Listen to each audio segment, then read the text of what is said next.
어머니 아파트 언제 주실 거예요? 아버지도 분명히 저희를 위해 남기셨습니다. 네 아버지가 정말 그렇게 말씀하셨다고 생각하니? 당연하죠. 제가 이렇게 효도하는데. 효도? 그게 효도라고 생각하냐? 어머님, 이러시면 안 되죠. 어머님의 돈이 아니라 아버님의 유산이잖아요.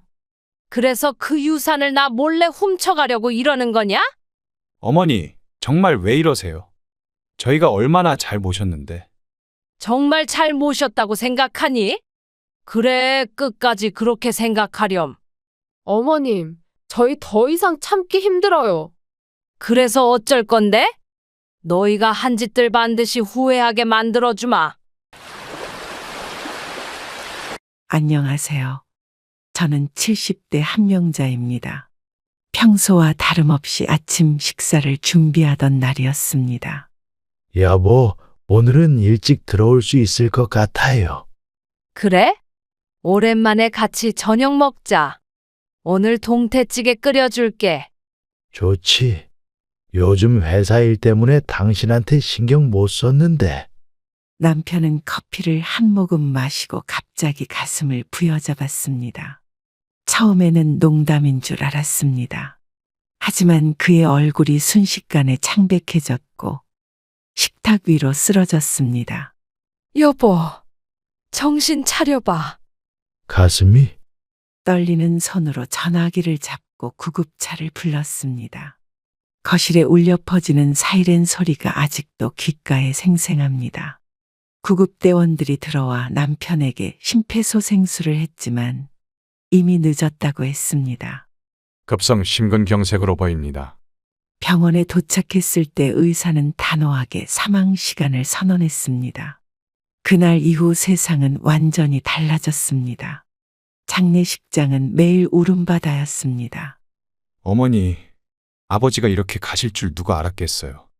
엄마, 너무 마음 아파하지 마세요. 아들과 딸의 위로가 귓가를 스쳤지만 마음속 빈자리는 더욱 커져갔습니다. 평생을 함께할 줄 알았던 사람이 이렇게 허무하게 떠나버릴 줄은 몰랐습니다. 여보, 나 어떡해요? 매일 밤 남편의 사진을 바라보며 눈물만 흘렸습니다. 손잡고 함께 늙어가자던 약속은 어디로 간 걸까요? 앞으로 혼자서 어떻게 살아야 할지 막막했습니다. 저희가 어머니 잘 모실게요. 걱정 마세요. 너무 슬퍼하지 마세요. 주변 사람들의 위로가 이어졌지만 빈집에 돌아오면 더 큰 외로움이 저를 덮쳤습니다. 남편이 늘 앉던 소파, 신발장에 가지런히 놓인 구두, 옷장 속 정갈한 양복들까지 모든 것이 그를 그리워하게 만들었습니다. 일어나세요. 밥은 먹고 가셔야죠. 장례를 마치고 일주일 후 혼자 식사를 하는 것이 견디기 힘들었습니다. 창밖의 하늘은 유난히 파랗게 빛나고 있었습니다. 장례식을 치르고 일주일이 채 지나지 않았습니다. 아침부터 비가 내리는 흐린 날씨였습니다. 도어벨 소리에 문을 열자 아들이 서 있었습니다. 평소보다 깔끔하게 차려입은 모습이 의아했습니다. 어머니, 식사는 하셨어요? 아직 입맛이 없어서. 제가 도시락 사왔어요. 같이 먹어요. 괜찮아. 밥 먹고 싶은 생각이 안 들어. 아들은 거실로 들어와 소파에 앉았습니다. 평소와 달리 어색한 분위기가 흘렀습니다. 꺼내기 힘든 이야기라도 하려는 듯 아들은 한참을 망설였습니다. 어머니, 사실 아버지가 남기신 재산이 얼마나 되는지 알고 싶습니다. 뭐? 죄송합니다만 앞으로 어머니 모실 계획도 세워야 하고. 아직 장례식도 끝난 지 일주일도 안 됐는데 벌써 그런 얘기를 하니? 남편의 빈소도 차갑게 식기 전에 재산에 관한 질문을 던지는 아들을 보니 가슴이 철렁 내려앉았습니다. 아들의 표정이 순간 달라 보였습니다. 죄송해요. 그냥 걱정돼서. 걱정은 무슨. 난 아직 건강해. 어머니, 제가 어머니 생활비라도 보태드릴까 했는데. 네 아버지가 평생 열심히 일해서 저축해 놓은 게 있어. 걱정 안 해도 돼. 아들의 눈빛이 순간 달라졌습니다. 관심인 척하던 눈빛 속에 계산하는 듯한 차가움이 스쳤습니다. 그제서야 생각났습니다. 남편이 세상을 떠나기 몇 달 전 이상한 말을 했었던 것이 어머니, 아버지가 아파트도 남기셨죠? 왜? 강남 아파트면 시세가 얼마나 되는지. 아직 그런 얘기 하기는 이른 것 같은데. 거실 시계 소리만 크게 들리는 적막한 시간이 흘렀습니다. 아들의 질문을 듣는 순간 남편이 평소 아들에 대해 했던 걱정이 떠올랐습니다. 어머니, 걱정 말아요. 제가 앞으로 모실 테니까요. 알았어. 피곤하니 오늘은 이만 가볼래? 네. 곧 다시 올게요. 몸 조심하세요. 아들이 현관문을 닫고 나가자마자 다리에 힘이 풀려 소파에 주저앉았습니다. 남편과 함께 지내던 아파트, 그가 평생 모은 재산이 30억이 넘는다는 것을 아들이 어떻게 알았을까요? 여보, 이제 어떡하죠? 남편의 사진 앞에서 한참을 서 있었습니다. 사진 속 그의 눈빛이 무언가 경고하는 것 같았습니다. 평소 차분하던 남편은 왜 아들에 대해서만은 늘 경계하라고 했을까요? 잠을 설치는 밤이 많아졌습니다. 아들의 방문 이후 남편이 했던 말이 자꾸 머릿속을 맴돌았습니다. 창밖으로 보이는 달빛이 침대 위로 길게 드리워져 있었습니다. 여보, 우리 아들 문제가 있어요. 무슨 일인데? 아들을 절대 믿으면 안 돼요. 특히 내가 없을 때. 남편의 마지막 말이 이제야 의미를 가지는 것 같았습니다. 평소 차분하고 신중했던 남편이 왜 그런 말을 했는지 이해가 가기 시작했습니다. 내가 없으면 재산 문제로 아들이 당신을 괴롭힐 거예요. 설마 우리 아들이 그럴 리가. 난 알아요. 회사 일 때문에. 남편의 목소리가 떨리던 기억이 떠올랐습니다. 그때는 남편의 걱정이 과하다고 생각했는데 이제 보니 그 말이 허투루 한 게 아닌 것 같았습니다. 난 죽기 전에 모든 걸 정리해 놓을 거예요. 유언장도 써 놓을 테니. 여보, 그런 불길한 얘기는 그만해요. 아니, 이건 중요해. 내 말 꼭 기억해요. 그때는 단순히 남편의 노파심으로만 생각했습니다. 하지만 장례식장에서 아들의 눈빛이 변한 것을 봤을 때 남편의 말이 진실이었음을 직감했습니다. 어머니, 힘드시죠? 저희가 도와드릴게요. 맞아요, 어머님. 저희가 있잖아요. 장례 기간 내내 아들과 며느리의 말과 행동은 정성스러워 보였습니다. 하지만 사람들이 돌아간 후 둘이 조용히 대화하는 모습을 우연히 목격했습니다. 이제 어떻게 해야 할까? 천천히 접근해야지. 너무 급하게 하면 어머님이 의심할 수 있어. 아버님이 남긴 재산이 꽤 될 텐데. 그들이 저를 발견하자마자 대화는 중단되었습니다. 그때부터 이상한 느낌이 들기 시작했습니다. 남편의 경고가 귓가에 맴돌았습니다. 여보, 당신 말이 맞았어. 사진 속 남편을 바라보며 혼잣말을 했습니다. 옷장을 정리하다 남편의 서류 가방을 발견했습니다. 열쇠로 잠겨 있어 쉽게 열리진 않았습니다. 이게 뭐지? 서랍 속에서 열쇠를 찾아 가방을 열었습니다. 그 안에는 공증받은 유언장과 여러 재산 관련 서류들이 정리되어 있었습니다. 여보, 이걸 언제? 유언장을 펼쳐보니 남편은 모든 재산을 저에게 남기고 아들에게는 일체 상속하지 않는다는 내용이었습니다. 첨부된 편지에는 그 이유가 상세히 적혀 있었습니다. 5년 전 아들이 회사 자금을 빼돌렸습니다. 자식을 위해 모든 걸 해결해 주었지만 편지를 읽으며 과거 일이 떠올랐습니다. 한밤중에 울린 전화벨, 회사 자금을 유용한 아들, 그리고 그걸 해결하기 위해 퇴직금을 모두 털어매운 남편의 희생이 생각났습니다. 어머니, 제가 갚을게요. 시간만 좀 주세요. 아들아, 이게 얼마나 큰일인지 알기나 해. 죄송합니다. 정말 죄송해요. 하지만 그 약속은 지켜지지 않았습니다. 아들은 마치 없었던 일처럼 살았고 남편은 그 일 이후 아들에 대한 신뢰를 완전히 잃었던 것입니다. 이런 배신을 또 당할 순 없어요. 남편의 마지막 당부가 이제야 가슴에 와닿았습니다. 이제 저는 홀로 남편의 뜻을 지키고 아들의 탐욕으로부터 재산을 지켜내야 했습니다. 여보, 걱정 마세요. 당신 말대로 할게요. 남편의 서류를 정리하다 보니 5년 전 일이 생각났습니다. 그때는 모든 것이 평화로웠습니다. 남편은 중소기업 대표로 성실하게 회사를 운영했고 아들은 아버지의 회사에서 일하기 시작한 지 2년째였습니다. 여보, 오늘은 일찍 들어왔네요. 아, 오늘은 좀 쉬고 싶어서. 무슨 일 있어요? 얼굴이 안 좋아 보여요. 아니, 괜찮아.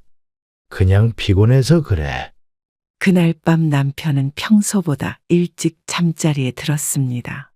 한밤중에 갑자기 전화벨이 울렸고 잠에서 깬 남편의 표정이 순식간에 변했습니다. 지금 바로 가겠습니다. 무슨 일이에요? 이 시간에? 회사에 문제가 생겼어. 남편은 급하게 옷을 입고 집을 나갔습니다.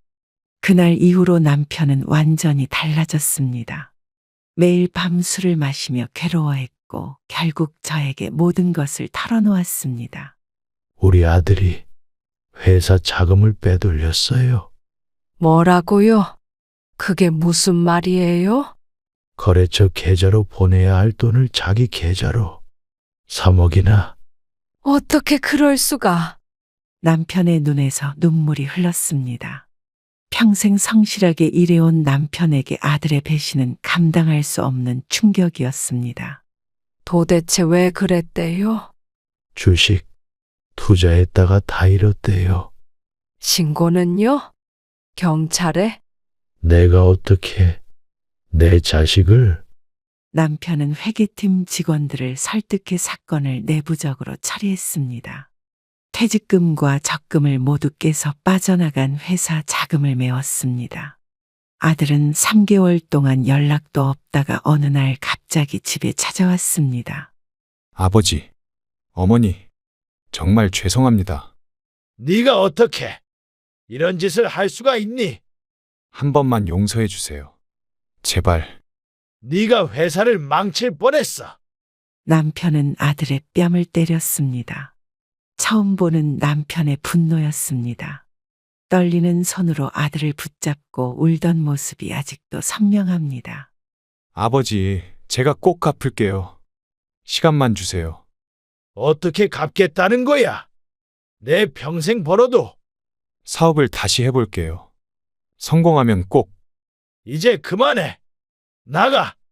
그 사건 이후 남편은 아들을 더 이상 아들로 대하지 않았습니다. 명절에도 아들이 인사를 오면 말 한마디 건네지 않았고 저를 통해서만 대화했습니다. 여보, 우리 아들도 잘못했지만 이제 용서해주면 어떨까요? 용서.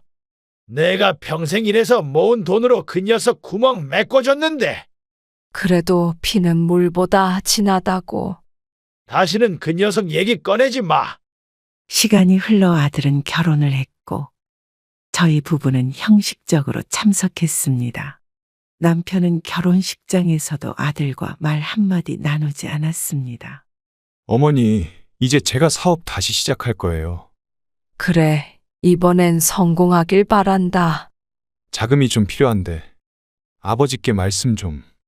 또 돈 얘기니? 네 아버지는 절대 안 될 거야. 아들이 또다시 돈을 요구하는 모습에 남편의 분노는 커져만 갔습니다. 남편이 세상을 떠나기 전 마지막으로 저에게 한 당부는 분명했습니다. 저놈한테 절대로 단 한 푼도 주지 마. 이제 와서 생각해보니 아들은 그 일을 다 잊은 듯 행동했지만 저와 남편에게는 지울 수 없는 상처였습니다.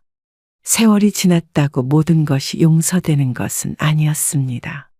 어머니, 이제 제가 효도하게 해주세요. 아들의 달콤한 말이 다시 들려오기 시작했습니다. 남편이 떠난 후 아들은 마치 과거가 없었던 것처럼 다시 저에게 접근했습니다. 너한텐 단 한 푼도 줄 수 없어.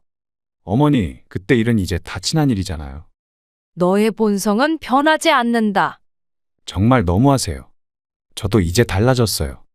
남편이 떠난 지 한 달쯤 지났을 때 아들에게서 갑자기 전화가 왔습니다.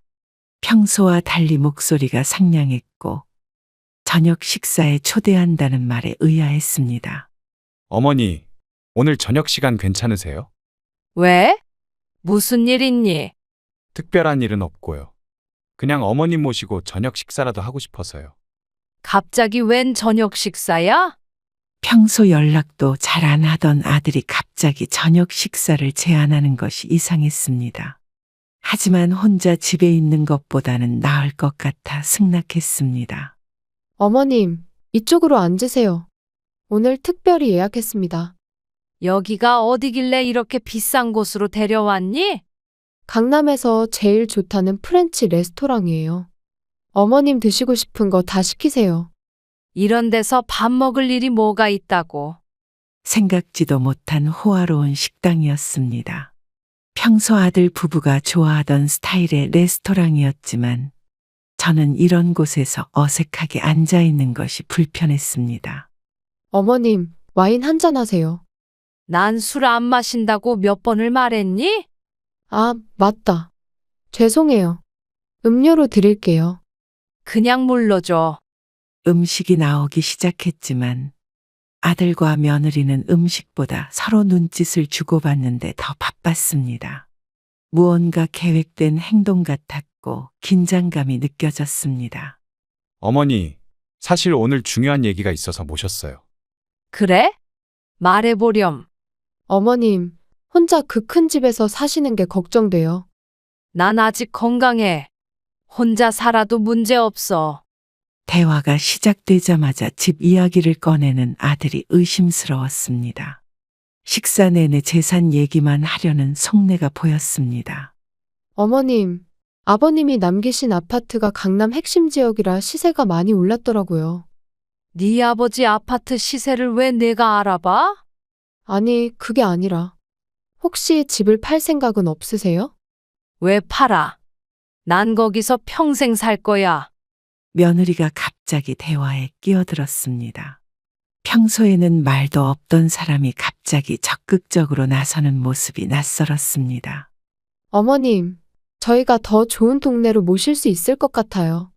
집을 팔면 강남에 새 아파트도 살 수 있고 남은 돈으로 저희 모두 여유롭게. 갑자기 웬 이런 얘기니? 식사 자리가 점점 불편해졌습니다.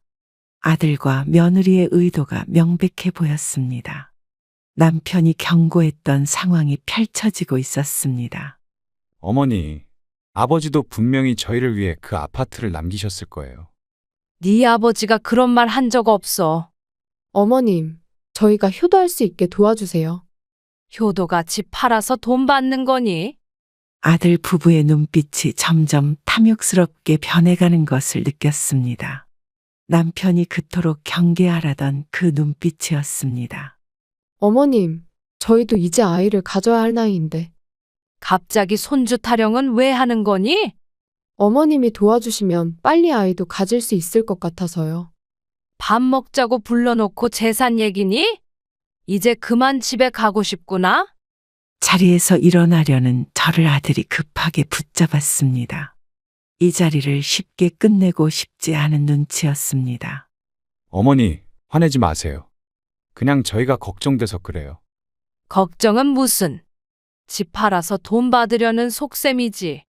어머님, 저희가 어머님 평생 모실게요. 그러니 재산 문제는. 이건 돈 문제가 아니라 네 아버지의 피와 땀이야. 쉽게 얘기할 문제가 아니야. 식사를 마치고 집으로 돌아오는 길 가슴이 무거웠습니다. 아들이 이렇게까지 변할 줄은 몰랐습니다. 남편의 경고가 현실이 되어가고 있었습니다. 여보, 당신 말이 맞았어요. 우리 아들이 남편의 사진을 보며 중얼거렸습니다. 이제는 저 혼자 아들의 탐욕과 싸워야 한다는 사실이 두려웠습니다. 레스토랑에서의 저녁 식사 이후 아들과 며느리의 연락이 더 잦아졌습니다.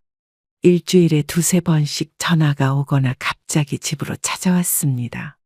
표면적으로는 안부를 묻는 것 같았지만 대화는 항상 재산과 집으로 이어졌습니다. 어머니, 오늘은 기분이 어떠세요? 그냥 그렇지 뭐. 갑자기 왜? 요새 자주 찾아뵙지 못해서 죄송해요. 바빠서. 갑자기 이렇게 자주 연락하는 이유가 뭐니? 아들은 머뭇거리다가 같이 온 며느리와 눈빛을 교환했습니다. 이제는 그들의 행동 패턴이 너무 뻔해 보였습니다. 남편이 경고했던 상황이 계속 펼쳐지고 있었습니다. 어머님, 지난번 말씀드린 아파트 건에 대해 생각해 보셨나요? 아직도 그 얘기니? 내가 이미 답했잖아. 어머니, 하지만 그 큰 집에 혼자 사시는 건 위험하잖아요. 난 아직 건강해. 혼자 살아도 문제 없어. 거실에 앉아있는 내내 불편한 공기가 감돌았습니다. 며느리가 갑자기 화제를 돌렸습니다. 마치 미리 준비한 대본을 읽는 것 같았습니다. 어머님, 요즘 부동산 시장이 많이 올랐더라고요. 특히 강남은. 또 시작이구나. 집 얘기만 나오면 왜 이렇게 관심이 많니? 아니, 그게 아니라 어머님을 위해서. 난 내 집에서 평생 살 거야. 이제 그만 이 얘기하자. 아들의 표정이 순간 일그러졌습니다. 며느리가 급하게 분위기를 바꾸려 했지만 아들은 더 이상 감정을 숨기지 못했습니다. 어머니, 아버지가 돌아가시고 모든 재산이 어머니 명의로 되어 있잖아요. 그게 왜? 저희도 이제 자리 잡아야 할 때가 됐습니다. 자리 잡는 게 내 재산을 노리는 거니? 아들의 목소리가 점점 높아졌습니다. 더 이상 가식적인 공손함도 사라지고 본색을 드러내기 시작했습니다. 어머니, 그 돈은 아버지가 모으신 거잖아요. 저희 가족 모두의 것이죠. 네 아버지는 너한테 한 푼도 주지 말라고 했어. 무슨 말씀이세요? 아버지가 그런 말을 할 리가 없어요. 회사 자금 횡령했던 일 잊었니? 아버지가 얼마나 상처받았는지? 순간 신뢰가 얼어붙은 듯 조용해졌습니다. 아들의 얼굴이 창백하게 변했고 며느리는 당황한 표정으로 남편을 바라보았습니다. 그건 옛날 일이잖아요. 저도 이제 많이 달라졌어요. 사람의 본성은 쉽게 변하지 않아. 어머니, 그럼 저희는 어떻게 살라는 겁니까? 저희도 아이를 가져야 하고. 네 아버지 돈에 기대지 말고 스스로 벌어서 살아. 대화는 계속해서 감정적으로 변해갔습니다. 아들은 점점 더 조급해지고 며느리는 간간히 중재하려 했지만 이미 대화는 통제를 벗어나고 있었습니다. 어머니, 재산의 일부만이라도 미리 상속해 주시면 좋겠습니다. 무슨 소리야? 내가 살아있는데 상속이 웬 말이야? 어차피 나중에 저희 것이 될 텐데 지금 필요할 때 주시는 게 더 효과적이지 않을까요? 내가 죽기를 바라는 거니? 대화가 끝나고 아들 부부가 떠난 후 집안은 무거운 침묵에 잠겼습니다. 창문 밖으로 노을이 지고 있었고 저는 남편의 사진을 바라보며 한숨을 내쉬었습니다. 여보, 이제 어떻게 해야 할까요? 며칠 후 아들에게서 또 전화가 왔습니다. 이번에는 어떤 핑계로 재산을 요구할지 궁금했습니다. 어머니, 이제 결정하셨나요? 무슨 결정? 아파트요. 언제쯤 정리하실 건지. 이제 그만해라. 말 같지도 않은 소리 집어쳐. 더 이상 이런 전화하지 마. 전화를 끊고 창밖을 바라보았습니다. 아들의 집요한 재산 요구에 지쳐가고 있었지만 남편과의 약속을 지키기 위해 끝까지 버티기로 했습니다. 아들과 며느리의 집요한 재산 요구가 계속되자 저는 밤새 고민하다 하나의 계획을 세웠습니다. 아들의 진심을 확인하고 싶었습니다. 변호사 친구를 찾아가 상담한 후 가짜 유언장을 만들기로 했습니다. 김 변호사님, 제가 좀 특별한 부탁이 있어서요. 무슨 일이신데요? 요즘 안색이 안 좋아 보이네요. 아들이 재산을 노리고 있어서 한번 시험해보고 싶어요. 어떤 방식으로 시험하실 생각이세요? 변호사의 도움으로 가짜 유언장을 만들었습니다. 내용은 남편이 재산의 60%를 아들에게 상속하길 원한다는 것이었습니다. 겉으로 보기에는 공증된 진짜 유언장처럼 보이도록 했습니다. 이건 법적 효력이 없는 거죠. 네, 걱정 마세요. 단지 아드님의 진심을 확인하기 위한 도구일 뿐입니다. 진짜 유언장과 공증 서류가 따로 있으니 걱정 마세요. 집으로 돌아와 서류 봉투를 테이블 위에 올려두고 아들에게 전화했습니다. 떨리는 마음으로 다이얼을 눌렀습니다. 어머니, 무슨 일이세요? 너희 좀 와봐. 네 아버지 서류를 정리하다가 중요한 걸 발견했어? 지금요? 당장 가겠습니다. 전화를 끊은 지 30분도 안 되어 아들과 며느리가 헐레벌떡 달려왔습니다. 평소와 달리 서둘러 온 모습이 의미심장했습니다. 어머니, 무슨 일이에요? 많이 급해 보이셔서 걱정했어요. 앉아봐. 너희한테 보여줄 게 있어. 무슨 서류인데요? 네 아버지가 남긴 유언장이야. 아들의 눈이 순간 커졌습니다. 며느리도 화들짝 놀라며 자세를 바로 했습니다. 두 사람 모두 숨을 죽이고 서류 봉투를 쳐다보았습니다. 아버지가 유언장을 남기셨어요? 응? 오늘 서류 정리하다가 발견했어. 떨리는 손으로 가짜 유언장을 꺼내 그들에게 보여주었습니다. 아들이 서류를 받아들고 빠르게 읽기 시작했습니다. 이게 정말인가요? 아버지가 재산의 60%를 내게 남기라고? 그래, 너희에게 집을 물려줄 수도 있대. 아들과 며느리의 얼굴에 환한 미소가 번졌습니다. 순간 저는 가슴이 무너지는 느낌이 들었습니다. 그들의 눈빛에서 탐욕만이 보였습니다. 하지만 조건이 있대. 조건이요? 무슨 조건인데요? 이 집에서 날 끝까지 모시고 살아야 한다. 며느리가 순간 당황한 표정을 지었다가 이내 미소를 지었습니다. 아들도 황급히 표정을 관리했습니다. 당연하죠. 어머님과 함께 사는 건 저희에게도 큰 기쁨입니다. 정말 불편하지 않을까? 무슨 말씀을요. 저희가 어머님을 잘 모실게요. 아들의 목소리가 들뜬 것이 느껴졌습니다. 며느리도 갑자기 적극적인 태도로 바뀌었습니다. 어머니, 이제 저희가 책임질게요. 걱정 마세요. 그들의 달라진 태도를 보며 저는 마음속으로 슬펐습니다. 이렇게 쉽게 속는 모습을 보니 더 이상의 의심이 필요 없었습니다. 그래, 이제 시작이구나. 어머님, 언제부터 저희 집으로 오실래요? 뭐? 내가 왜 너희 집에 가? 아니, 저희가 어머님 집으로 들어갈게요. 더 편하실 테니까요. 남편의 사진을 바라보며 마음속으로 다짐했습니다. 여보, 지켜봐요. 저들의 진짜 모습을 끝까지 확인할 테니. 어머님, 정말 감사합니다. 저희가 정말 잘할게요. 그래, 한번 지켜보자. 아들 부부가 떠난 후 저는 창밖의 달을 바라보며 이제부터 시작될 검은 연극을 준비했습니다. 진실을 확인할 시간이 다가오고 있었습니다. 주말이 되자 아들과 며느리는 짐을 가지고 집으로 들어왔습니다. 처음 며칠은 모든 것이 완벽했습니다. 어머님, 아침 식사 준비했어요. 나오세요. 이렇게 일찍 밥을 했니? 당연하죠.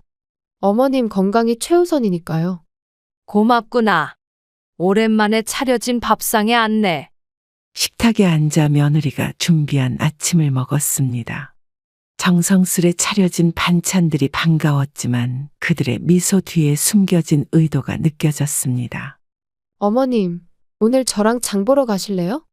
그래, 오랜만에 시장 구경도 하고 싶었어.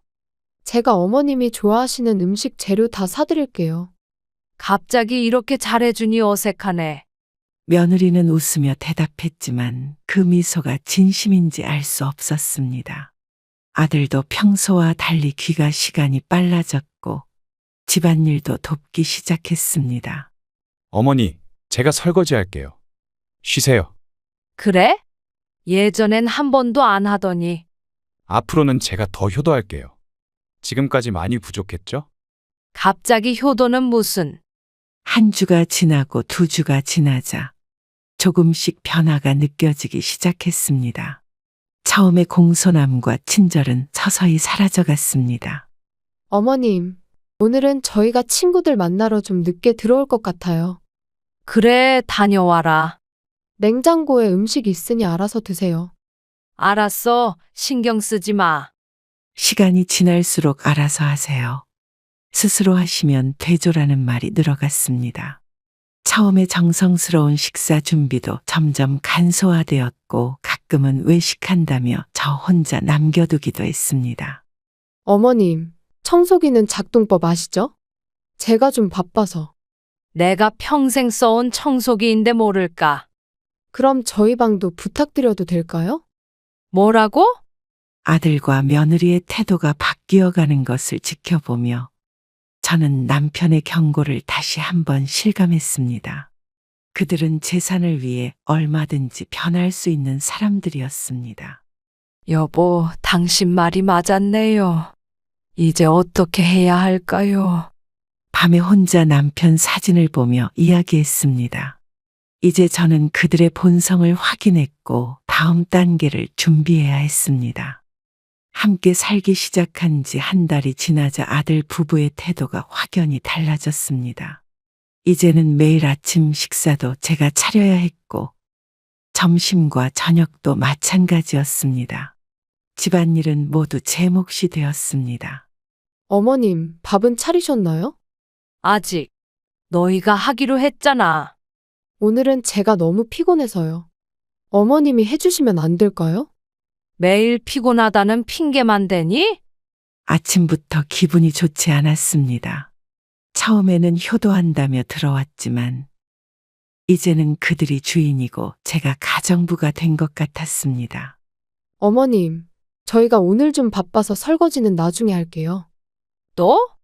어제도 그제도 그랬잖아. 주말에 몰아서 할게요. 이해해 주세요. 내가 이제 너희 가정부니? 부엌 싱크대에 쌓여가는 설거지를 보며 한숨이 나왔습니다. 오전에 빨래를 널고 청소를 하고 나니 허리가 아팠지만 쉴 틈도 없었습니다. 어머님, 냉장고가 좀 더럽더라고요. 청소해 주세요. 내가 어제 했는데. 구석에 묵은 때가 남아있던데요? 며느리의 지시는 날이 갈수록 늘어갔습니다. 마치 자신이 이 집의 주인인 양 행동했고 저는 그저 머물다가는 손님 취급을 받았습니다.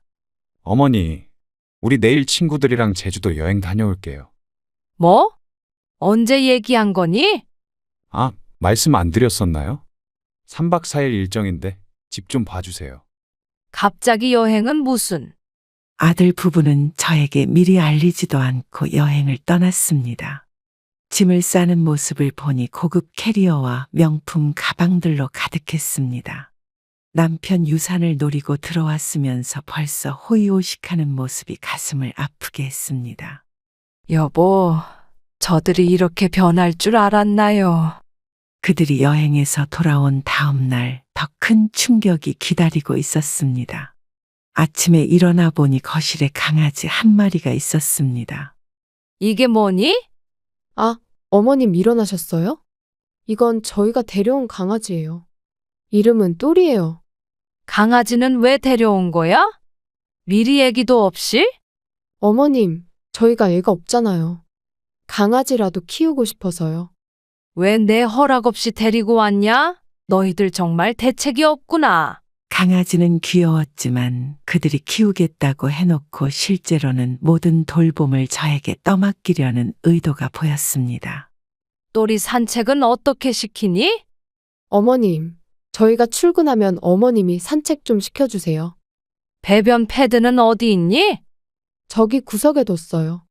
매일 갈아주셔야 하는데 어렵지 않죠? 며느리는 마치 당연하다는 듯이 말했습니다.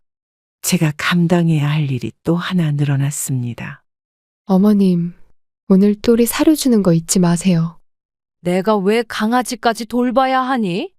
어머님이 집에 계시잖아요. 저희는 일하러 나가야 하고. 마치 제가 집에 있으니 모든 일을 해야 한다는 식의 태도가 너무 화가 났습니다. 그럼에도 불구하고 아직은 참아야 했습니다. 그들의 본성을 완전히 드러내게 해야 했으니까요. 어머님, 저희 방은 들어오지 마세요. 왜? 내 집인데? 저희 사생활도 있잖아요. 청소는 저희가 알아서 할게요. 그러나 그들은 청소는커녕 방을 점점 더 어지럽혀 갔습니다. 빨래와 청소는 모두 제가 해야 했지만 그들의 방만큼은 출입 금지였습니다. 어머님, 근데 혼자 쓰시기에 그 방은 너무 넓으신 거 아닌가요? 무슨 소리야? 저희가 쓰는 방은 좀 좁아서요. 서재로 쓰시는 방을 저희에게 주시면 어떨까요? 이제는 노골적으로 제 공간까지 빼앗으려 했습니다. 진심이 없는 효도로 들어와 점점 더 많은 것을 요구하는 모습이 슬펐습니다. 어머님, 저희가 이제 이 집의 상속자인데 좀 더 큰 방을 써도 되지 않을까요? 아직 상속받은 것도 아닌데 벌써 주인 행세를 하니? 아니, 그게 아니라 그냥 제안이에요. 아들 부부의 변한 모습을 지켜보며 저는 남편의 경고가 얼마나 정확했는지 다시 한번 깨달았습니다. 이제는 그들의 진짜 의도를 확인할 시간이 다가오고 있었습니다. 여보, 조금만 더 참을게요. 이들의 본성을 끝까지 보겠습니다. 함께 살기 시작한 지 2달이 지났을 때 가장 충격적인 일이 벌어졌습니다. 아침 식사 자리에서 며느리가 뜬금없이 화제를 꺼냈습니다. 처음에는 그저 일상적인 대화인 줄 알았습니다. 어머님, 요즘 실버타운이 정말 좋아졌더라고요. 갑자기 실버타운은 왜? 그냥 지나가다 광고를 봤는데 시설이 정말 좋더라고요. 난 그런데 갈 생각 없어. 식탁 위에 놓인 커피잔을 들다가 손이 살짝 떨렸습니다. 며느리의 말이 단순한 대화가 아니라는 것을 직감적으로 느꼈습니다. 어머님 면에서는 전문적인 케어가 필요하잖아요. 거기 가면 동년배 친구들도 많이 사귀실 수 있고요. 내가 왜 케어가 필요하니? 난 아직 건강해. 그렇지만 나이가 드시면 언제 어떻게 될지 모르잖아요. 미리 준비하는 게 좋지 않을까요? 아들이 대화에 끼어들었습니다. 그의 표정은 진지했지만 눈빛에서 계산하는 기색이 느껴졌습니다. 남편이 그토록 경계하라던 바로 그 눈빛이었습니다. 어머니, 이제 좀 쉬셔야죠. 평생 고생하셨는데 이제는 편하게 지내셔야 합니다. 내가 지금 불편하게 지내고 있니? 그게 아니라 전문적인 돌봄이 필요한 나이시잖아요. 난 아직 혼자서도 충분히 살 수 있어. 아들과 며느리는 마치 짜고 치는 듯이 번갈아가며 실버타운의 장점을 열거했습니다. 그들의 말투는 공손했지만 저를 빨리 이 집에서 내보내고 싶어하는 속마음이 뻔히 보였습니다. 어머님, 저희 친구 어머니도 거기 가셨는데 너무 좋대요. 매일 문화 프로그램도 있고. 난 여기가 좋아. 30년 넘게 살아온 내 집인데. 하지만 이 집은 너무 크고 관리하기 힘드시잖아요. 누가 그래? 난 충분히 관리할 수 있어. 며느리는 테이블 위에 있던 가방에서 화려한 브로셔를 꺼냈습니다. 미리 준비해 온 것이 분명했습니다. 브로셔에는 고급스러운 요양 시설 사진들이 가득했습니다. 어머님, 여기 한번 보세요. 시설이 얼마나 좋은지. 난 관심 없어. 24시간 간호사가 상주하고 의사도 정기적으로 방문한대요. 아침 식사가 끝난 후에도 그들은 계속해서 요양원 이야기를 했습니다. 거실 테이블 위에는 요양원 브로셔가 놓여 있었고 매일 아침 일어나면 그것을 보게 했습니다. 어머님, 다음 주에 한번 구경이라도 가보는 건 어떠세요? 난 안 갈 거야. 구경만 해보시고 결정하셔도 늦지 않아요. 벌써부터 날 내쫓으려고 하니? 아들의 얼굴이 순간 굳어졌습니다. 제 말이 정곡을 찔렀다는 걸 알 수 있었습니다. 그는 급하게 태도를 바꿨습니다. 아니에요, 어머니. 그저 더 편하게 모시고 싶어서 그래요. 그럼 왜 자꾸 요양원에 보내려고 하는데? 요양원이 아니라 실버타운이에요. 고급 주거 시설이죠. 매일 아침 같은 대화가 반복되었습니다. 그들은 끈질기게 저를 설득하려 했고 점점 더 노골적으로 변해갔습니다. 어머님, 이제는 현실적으로 생각하셔야 해요. 현실적이라니? 나이가 드시면 혼자 생활하기 힘드시잖아요. 저희도 직장이 있어서 매일 돌봐드리기 어렵고. 그래서 날 요양원에 보내려는 거구나. 어머님, 결정은 언제쯤 하실 거예요? 전혀 듣지 않으려던 제 의견은 무시한 채 그들은 마치 제가 이미 동의한 것처럼 행동했습니다. 갑자기 집안의 분위기가 더 불편해졌습니다. 어머님, 방 정리는 하고 계신가요? 실버타운에 가시면 필요한 물건만 챙기셔야 할 텐데. 난 어디 가지 않아. 하지만 이미 견학 예약도 했는데. 내가 언제 동의했니? 아들과 며느리의 행동은 이제 명백했습니다. 그들은 저를 집에서 내보내고 아파트를 차지하려는 계획을 실행 중이었습니다. 남편의 유산을 노리고 들어온 뒤 이제는 저까지 내쫓으려 했습니다. 여보, 이제 더 이상 참을 수 없을 것 같아요. 밤에 혼자 남편 사진을 보며 중얼거렸습니다. 이제는 그들의 가면이 완전히 벗겨졌고 진실을 밝힐 시간이 왔다고 느꼈습니다. 아침부터 거실에 무거운 공기가 감돌았습니다. 밤새 잠을 이루지 못하고 생각한 끝에 오늘은 모든 것을 끝낼 결심을 했습니다. 더 이상 아들 부부의 가식적인 효도와 배신적인 행동을 지켜볼 수 없었습니다. 어제 밤늦게 변호사와 통화를 마치고 진짜 유언장과 관련 서류들을 준비해 두었습니다. 어머니, 이제 결정하셨나요? 무슨 결정? 실버타운이요. 다음 주에 방문하기로 했잖아요. 거실 테이블에 커피를 내려놓으며 아들이 물었습니다. 며느리는 소파에 앉아 스마트폰을 보고 있었지만 제 대답을 기다리는 듯 귀를 기울이는 게 느껴졌습니다. 그래, 결정했다. 식탁에 앉아 천천히 커피를 한 모금 마셨습니다. 아들의 얼굴에 기대감이 스쳤고 며느리도 핸드폰을 내려놓고 이쪽을 바라봤습니다. 두 사람 모두 제가 요양원 입소를 승낙할 거라 기대하는 눈치였습니다. 정말요? 다행이다. 저희가 알아본 곳이 정말 좋거든요. 아니, 요양원에 갈 게 아니라 다른 결정을 했어. 테이블 위에 놓아둔 서류 봉투를 손끝으로 쓸었습니다. 이 순간을 위해 얼마나 참아왔는지 스스로도 놀랐습니다. 남편이 돌아가신 후 홀로 버텨온 시간들, 아들의 배신을 지켜봐야 했던 괴로움이 머릿속을 스쳐갔습니다. 다른 결정이라뇨? 너희에게는 단 한 푼도 줄 수 없다. 순간 거실이 얼어붙은 듯 조용해졌습니다. 아들의 얼굴에서 미소가 사라지고 며느리는 몸을 앞으로 기울였습니다. 두 사람 모두 제 말을 제대로 이해하지 못한 듯 어리둥절한 표정이었습니다. 어머니, 무슨 말씀이세요? 너희가 본 유언장은 가짜야. 내가 너희의 진심을 확인하기 위해 만든 거였어. 서류 봉투에서 진짜 유언장을 꺼내어 테이블 위에 올려놓았습니다. 떨리는 손을 감추기 위해 커피잔을 다시 들었습니다. 아들의 얼굴이 순식간에 창백해졌습니다. 가짜라니요? 그럴 리가 없습니다. 네 아버지는 너한테 절대로 유산을 남기지 않겠다고 했어. 회사 자금 횡령한 일 때문에. 아들은 자리에서 벌떡 일어났습니다.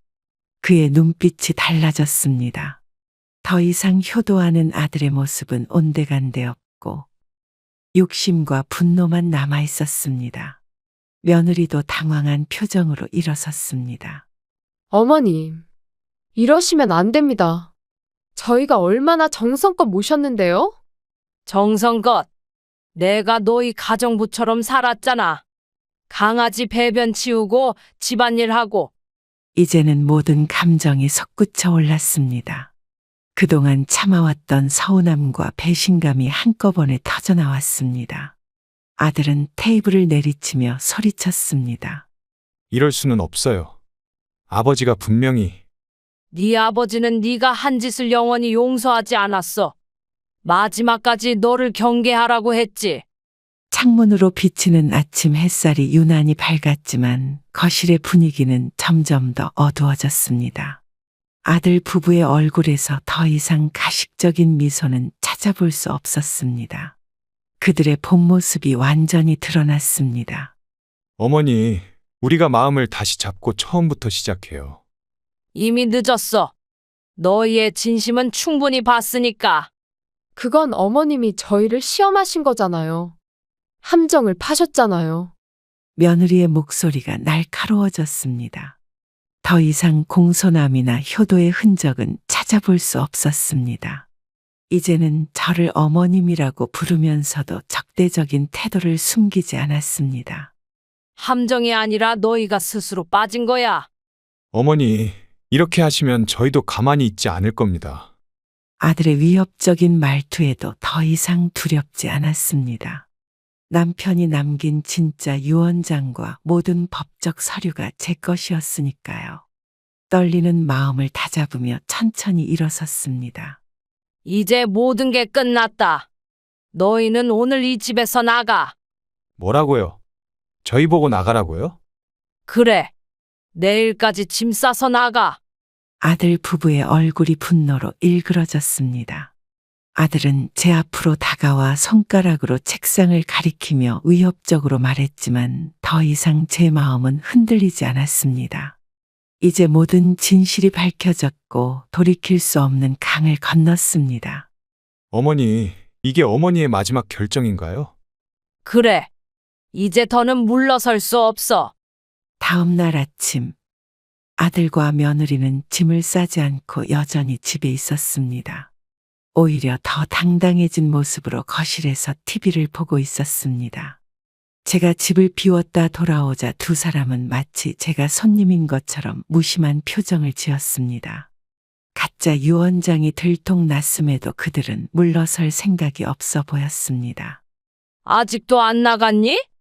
어머니, 저희가 왜 나가야 합니까? 내가 어제 분명히 말했잖아. 오늘까지 짐 싸서 나가라고. 테이블 위에는 가짜 유언장이 펼쳐져 있었습니다. 아들은 그것을 가리키며 기다렸다는 듯이 입을 열었습니다. 표정에서 승리의 확신이 묻어났습니다. 이 유언장에 따르면 이 집의 60%는 제 겁니다. 그건 가짜라고 이미 말했잖아. 법적으로 공증받은 서류인데 어떻게 가짜겠어요? 그제서야 깨달았습니다. 그들은 제가 말한 가짜라는 사실을 믿지 않고 있었던 것입니다. 오히려 제가 거짓말을 하고 있다고 생각하는 것 같았습니다. 준비해둔 서류 가방을 가지러 방으로 향했습니다. 어디 가세요, 어머님? 잠깐만. 방에서 서류 가방을 가져와 테이블 위에 올려놓고 열었습니다. 남편이 남긴 진짜 유언장과 공증 서류, 부동산 소유권 증명서 등을 꺼내 그들 앞에 펼쳐놓았습니다. 아들의 얼굴이 순간 굳어졌고 며느리는 서류들을 급하게 훑어보며 불안한 기색을 감추지 못했습니다. 이게 무슨... 이게 네 아버지의 진짜 유언장이야. 공증 날짜를 봐. 내가 본 것보다 몇 달 후에 작성된 거야. 서류에는 분명히 아들에게 한 푼도 남기지 않겠다는 남편의 의지가 담겨 있었습니다. 아들은 창백한 얼굴로 서류를 읽어내려갔고 며느리는 점점 표정이 어두워졌습니다. 이건 조작이에요. 분명히 조작이에요. 조작이 아니야. 다 정식으로 공증받은 거야. 아버지가 그럴 리가 없어요. 저를 그렇게 미워하실 리가... 아들의 목소리가 떨렸습니다. 그의 눈에 눈물이 고이는 것 같았지만 저는 그것이 진심인지 연기인지 분별할 수 없었습니다. 너무 많은 거짓말과 배신을 경험한 후였으니까요. 네 아버지는 회사 자금을 횡령한 너를 끝까지 용서하지 못했어. 그리고 내게 너를 절대로 믿지 말라고 경고했지. 거실에 무거운 침묵이 내려앉았습니다. 아들은 서류를 노려보며 주먹을 꽉 쥐었고 며느리는 당황한 듯 우왕좌왕했습니다. 그들의 계획이 완전히 무너지는 순간이었습니다. 어머니, 이럴 수는 없어요. 저희는 어디로 가야 하나요? 그건 너희가 알아서 할 일이야. 잠깐만요. 이게 진짜라면 저희는 정말 한 푼도 못 받는 건가요? 그래. 네 아버지 뜻이야. 아들은 갑자기 자리에서 일어나 서류를 집어들었습니다. 그의 손이 떨리고 있었고 눈빛에서는 분노가 느껴졌습니다. 순간 그가 서류를 찢으려는 듯한 기색을 보였습니다. 찢어봤자 소용없어. 저건 사본이고 원본은 변호사 사무실에 있어. 어머니, 저희를 거리로 내쫓으실 건가요? 너희가 날 요양원으로 보내려고 했잖아. 며느리는 갑자기 무릎을 꿇고 울기 시작했습니다. 너무나 급작스러운 변화에 당황스러웠지만 이제는 그들의 연기에 속지 않을 자신이 있었습니다. 아들도 서서히 태도를 바꾸기 시작했습니다. 어머니, 저희가 잘못했어요. 한 번만 용서해 주세요. 이제 와서 용서는 무슨. 내 집에서 나가. 어머니, 이러시면 안 됩니다. 저희는 갈 곳이 없어요. 창밖으로 비가 내리기 시작했습니다. 빗소리와 함께 아들의 애원하는 목소리가 계속됐지만 이제 제 마음은 돌이킬 수 없는 강을 건넜습니다. 남편의 유언대로 그리고 제 눈으로 확인한 아들의 본성대로 결정을 내렸습니다. 오늘 저녁까지 짐 싸서 나가. 아니면 경찰을 부를 거야. 경찰이요. 어머니, 저희는 가족이잖아요. 가족이 이런 짓을 하니? 저녁이 되었지만 아들 부부는 여전히 짐을 싸지 않고 집에 머물렀습니다. 오히려 그들은 제 얼굴을 보지 않고 자기들 방에 들어가 문을 잠갔습니다. 아들 부부의 태도가 더욱 강경해지는 것을 느끼며 밤을 보냈습니다. 다음 날 아침 그들은 아직도 떠날 생각이 없어 보였습니다. 오히려 재산을 포기할 생각이 없다는 듯 더욱 뻔뻔한 태도로 저를 마주했습니다. 아직도 여기 있니? 어머니, 이 집은 저희 집인데요. 몇 번을 말해야 하니? 이 집은 내 명의로 되어 있어. 거실에 무거운 공기가 감돌았습니다. 아들은 소파에 깊숙이 앉아 마치 여기가 자기 집인 양 행동했고 며느리는 부엌에서 요란하게 그릇을 부딪히며 불만을 표현했습니다. 더 이상 대화가 통하지 않는다고 판단한 저는 결단을 내렸습니다.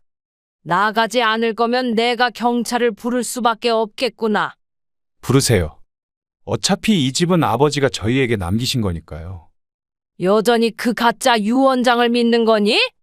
전화기를 들어 경찰서 번호를 눌렀습니다. 떨리는 마음을 진정시키며 신고했습니다. 내 집에서 내 자식을 쫓아내기 위해 경찰을 부른다는 것이 얼마나 아이러니한 일인지 생각하니 가슴이 아팠습니다. 여보세요. 불법 침입과 퇴거 강요로 신고하고 싶습니다. 어머니, 지금 뭐 하시는 거예요? 아들이 놀란 표정으로 저를 바라봤습니다. 제가 진심으로 경찰을 부를 거라고는 생각하지 못했던 것 같았습니다. 며느리도 부엌에서 뛰어나와 상황을 지켜보았습니다. 내 주소는? 약 30분 후 경찰 2명이 집에 도착했습니다. 아들과 며느리는 경찰이 실제로 오자 당황한 기색이 역력했습니다. 현관문을 열고 들어오는 경찰관들을 보며 저는 묘한 안도감을 느꼈습니다. 이제 모든 것이 끝날 것이라는 예감이 들었습니다. 신고하신 분이 어디 계십니까? 네, 제가 신고했습니다. 어떤 상황인지 설명해 주시죠. 경찰에게 상황을 차분히 설명했습니다. 남편이 돌아가신 후 아들 부부가 재산을 노리고 저를 요양원에 보내려 했던 일, 제가 가짜 유언장으로 그들을 시험했던 일, 그리고 이제 퇴거를 요구했지만 응하지 않는다는 내용까지 모두 말씀드렸습니다. 이게 다 무슨 소리예요? 어머니가 거짓말 하시는 겁니다. 어머님이 갑자기 저희를 내쫓으려고 하세요. 어머님이 치매 초기 증상이 있으셔서. 아들과 며느리는 경찰 앞에서 갑자기 태도를 바꿨습니다. 저를 정신이 온전치 않은 사람처럼 묘사하며 자신들이 오히려 피해자인 것처럼 행동하기 시작했습니다. 가슴이 서늘해졌지만 이미 준비해둔 서류들이 있었습니다. 여기 모든 서류가 있습니다. 이 집의 등기부등본과 남편이 남긴 유언장입니다. 이게 다 거짓이에요. 어머님이 진짜 유언장을 숨기신 겁니다. 경찰은 서류들을 꼼꼼히 살펴보았습니다. 모든 서류가 합법적으로 공증받은 것임을 확인한 후 경찰관은 아들 부부를 향해 말했습니다. 이 서류들에 따르면 이 주택은 어머님 명의로 되어 있습니다. 어머님께서 퇴거를 요구하시면 따르셔야 합니다. 이건 말도 안 돼요. 저희가 어머님을 모시려고 들어온 건데. 조용히 하시죠. 자발적으로 퇴거하지 않으시면 강제 퇴거 조치가 취해질 수 있습니다. 경찰의 단호한 태도에 아들 부부는 더 이상 버티지 못했습니다.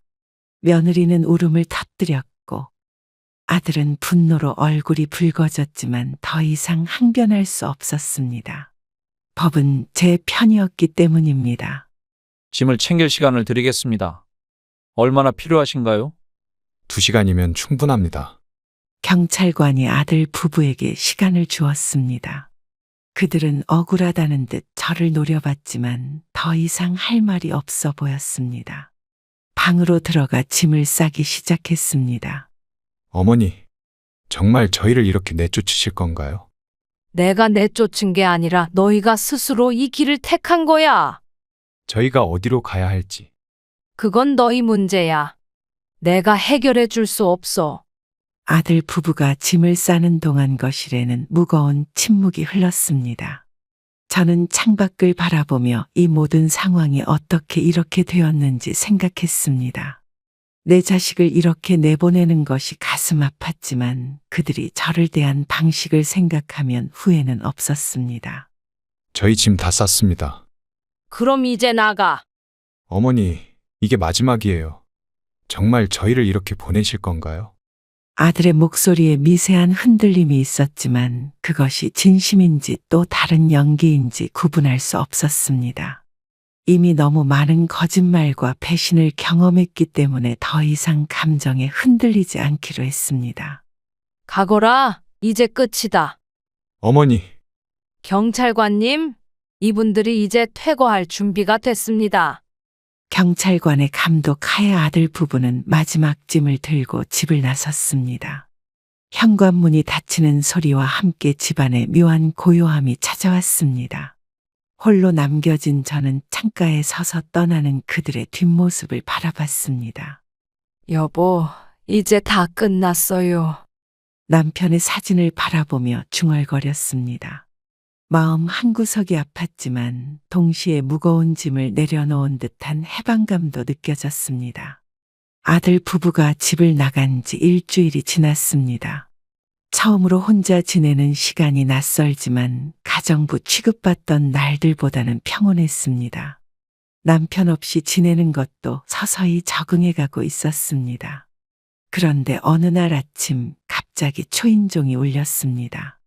문을 열어보니 그곳에는 아들과 며느리가 서 있었습니다. 둘 다 초췌한 모습이었고 평소와 달리 고급스럽지 않은 옷차림이었습니다.